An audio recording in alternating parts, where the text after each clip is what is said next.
ဒီနေ့မှာတော့ဒီရိုနယ်ဒိုရဲ့ပုံကိုကျွန်တော်မြန်မာသချင်းဆိုခိုင်းမှာဖြစ်ပါတယ်။ဘာသချင်းဖြစ်မလဲဆိုတာကိုတော့ကျွန်တော်တို့သိကြရအောင်။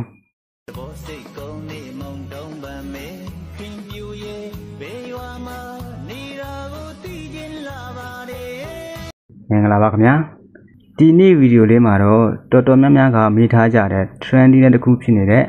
ကိုယ့်ရဲ့ပုံကိုကိုကြိုက်တဲ့သချင်းနဲ့နှုတ်ခမ်းလှုပ်ပြီးလိုက်ဆိုခိုင်းတဲ့ဗီဒီယိုလေးတွေကိုဒီ AI ကိုသုံးပြီးတော့ဘယ်လိုမျိုးလွယ်လွယ်ကူကူပြုလုပ်ရမလဲဆိုတာကိုအစကနေတစ်ဆင့်ချင်းရှင်းပြပေးသွားမှာဖြစ်ပါတယ်။အခုမှစလုပ်မဲ့သူတွေတောင်အလွယ်တကူလုပ်တတ်သွားမှာမို့ဒီဗီဒီယိုကိုအဆုံးထိကြည့်ပေးဖို့ဖိတ်ခေါ်ပါပါခင်ဗျာ။မစခင်မှာကျွန်တော်တို့မှာဘာတွေရှိထားဖို့လိုလဲဆိုတော့ lip sync လုပ်မဲ့ပုံမျက်နှာကိုရှေ့တက်ကနေရှင်းရှင်းလင်းလင်းမြင်ရတဲ့ပုံဖြစ်ရပါမယ်။ပါးစပ်ပိတ်ထားတဲ့ပုံဆိုရင်ပိုကောင်းပါတယ်။နံပါတ်2ကတော့ကိုထည့်မဲ့သချင်း MP3 လည်းရတယ် MP4 လည်းရတယ်။ဒီ AI မှာလုပ်တဲ့ဗီဒီယိုကအရှည်ဆုံး19စက္ကန့်ပဲရတာဖြစ်တဲ့အတွက်ကိုထည့်မဲ့သချင်းရဲ့အရှည်ကလည်း19စက္ကန့်ပဲဖြစ်ရမယ်နော်။နံပါတ်3ကတော့ပုံထုတ်ဖို့ ChatGPT ရယ်နောက်ပြီးတော့ဒီ AI ရယ်ပဲဖြစ်ပါတယ်။ Okay အစင်းသင်းဖြစ်ရင်စကြရအောင်။အရင်ဆုံးကျွန်တော် ChatGPT ကိုတွားပြီးတော့ပုံထုတ်ဖို့ဒီ prompt ကိုရေးလိုက်တယ်တကယ်လို့မိမိမှာပုံရှိပြီဆိုရင်တော့ဒီပုံကိုထုတ်ရမလို့တော့ဘူးเนาะ Okay ပုံရပြီဆိုရင်တော့ကျွန်တော်တို့ဒီ AI website ကိုဝင်မယ်ဒီ website ထဲကိုဝင်လာပြီဆိုရင်တော့အရင်ဆုံး log in လုပ်ရပါမယ် log in လုပ်ပြီးတော့ပြီဆိုရင်တော့ဒီ AI talking photo ဆိုတဲ့ကိုရွေးမယ်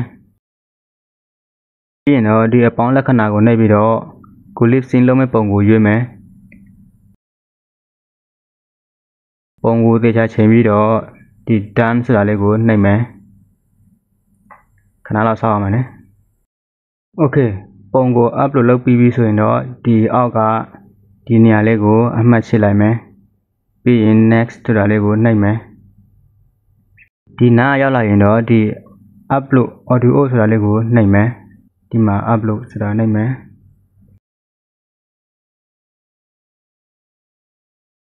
Okay ဒီလိုမျိုးဖြစ်ရင်တော့သချင်းကတော့ရနေပါပြီ Okay ဒီလိုမျိုးဖြစ်ရင်တော့သချင်းရနေပါပြီဒါကို export ထုတ်မယ်ဆိုရင်တော့ဒီအောက်က export ဆိုတာလေးကိုနှိပ်မယ်ဒါကိုနှိပ်မယ်ဒီမှာဗီဒီယိုကိုနာမည်ပြောင်းလို့ရတယ်ဒီမှာသူရေးထားတာက54မိနစ်လောက်ကြာလိမ့်မယ်တဲ့ကျွန်တော်စမ်းကြည့်သလောက်တော့မိနစ်20နာရီဝဲလောက်တော့စောင့်ရတယ်တကယ်လို့ဗီဒီယိုကပြီးပြီဆိုရင်ဒီနားမှာဒီလိုမျိုးဖြစ်လာမယ်နော်ဒီမှာ next ပြီးတော့ဖွင့်ကြည့်လို့ရတယ်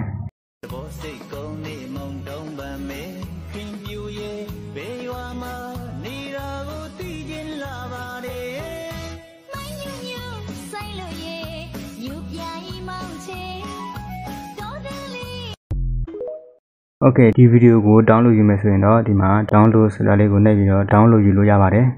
ကဲဒါဆိုရင်တော့ပုံနဲ့သချင်း lip sync လုပ်တတ်သွားတော့ပြီပေါ့ပိုပြီးမှတဲ့ဗီဒီယိုတွေဖန်တီးနိုင်ဖို့အတွက်အကြံပေးချင်တာလေးတွေရှိပါတယ်